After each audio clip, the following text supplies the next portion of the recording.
Bootstrap tutorial সিরিজে আপনাদের সবাইকে স্বাগতম। এই পর্বে আমরা ফ্লোট এই ক্লাসটার ব্যবহার দেখব। তো এর জন্য আমরা যেটি করব, একটি ডিভ নিব, ডিভ নিলাম, ফ্লোট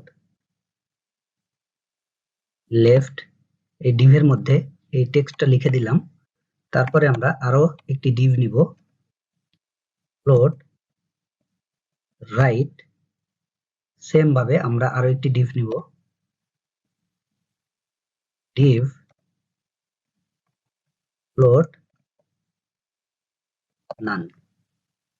তো এখন আমরা যেটি করব, এই যে এই ফ্লোট লেফট, এটাকে আমরা লেফটে রাখবো। তো এর আগে আমরা ব্রাউজারটাকে রিফ্রেশ করব, রিফ্রেশ করলাম, দেখুন এই টেক্সটগুলো একদম বাম পাশে রয়েছে। আমরা যদি এই যে এই ডিভটা রয়েছে, প্রথমে এই ডিভটাকে যদি আমরা লেফটে আনতে চাই, তাহলে আমরা ফ্লোট লেফট এটা লিখতে পারি, ক্লাস ফ্লোট লেফট এটা লিখে দিব। এটা ডিফল্ট ভাবে লেফটেই থাকে, এটা লেফটেই থাকবে। দেখুন ফ্লোট লেফট লেখার সঙ্গে সঙ্গে এটা লেফটে চলে এসেছে এবং এর পাশে এই যে ফ্লোট রাইট এটা উঠে গেছে। তো এটাকে যদি আমরা একদম রাইটে নিয়ে যেতে চাই, তাহলে আমরা সেম ভাবে ফ্লোট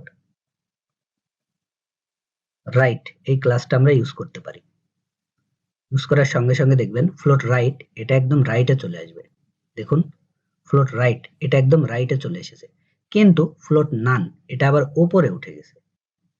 তো এটাকে আমরা যেই ক্লাসটা দিব, ক্লাস ফ্লোট নান, এটাকে নিচে আনার জন্য একটি বিআর ট্যাগ ইউজ করতে পারি, একটি ব্রেক দিতে পারি, লাইন ব্রেক।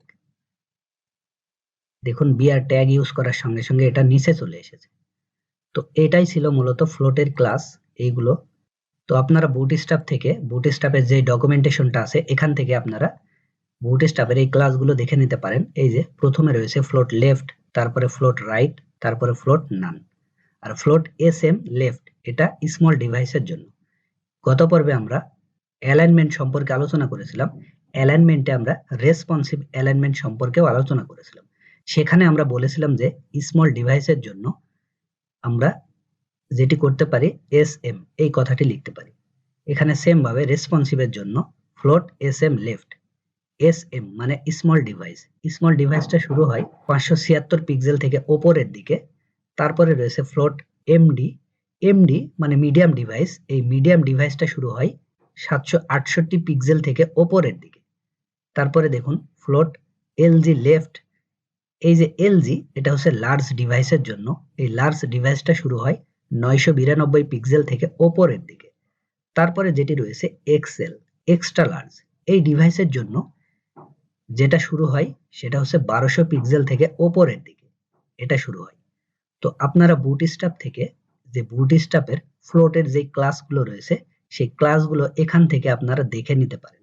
getbootstrap.com এটা হচ্ছে বুটস্ট্র্যাপের অফিসিয়াল সাইট। এই সাইটে এসে আপনারা এই যে ফ্লোটের যে ক্লাসগুলো রয়েছে সেই ক্লাসগুলো আপনারা দেখে নিতে পারেন। ক্লাসগুলো দেখে দেখে আপনারা প্র্যাকটিস করবেন। তো আজকে আমরা ফ্লোটের 3টা ক্লাস দেখলাম। একটা ফ্লোট লেফট, যেই কাজটি করবে, যে টেক্সটগুলো থাকবে এটাকে একদম লেফটে নিয়ে আসবে। তারপরে ফ্লোট রাইট এটাকে একদম রাইটে নিয়ে আসবে। তারপরে ফ্লোট নান, এই নান দিলে কোনো কিছুই না, ব্যাস এটাই। বুটস্ট্র্যাপের যে ক্লাসগুলো রয়েছে সেগুলো আপনারা বুটস্ট্র্যাপের অফিসিয়াল ওয়েবসাইট থেকে দেখে নেবেন। তো ঠিক আছে, আজকের ভিডিও এ পর্যন্তই। সবাই ভালো থাকবেন। আগামী পর্বের আমন্ত্রণ জানিয়ে আমি এখানেই বিদায় নিচ্ছি। ধন্যবাদ।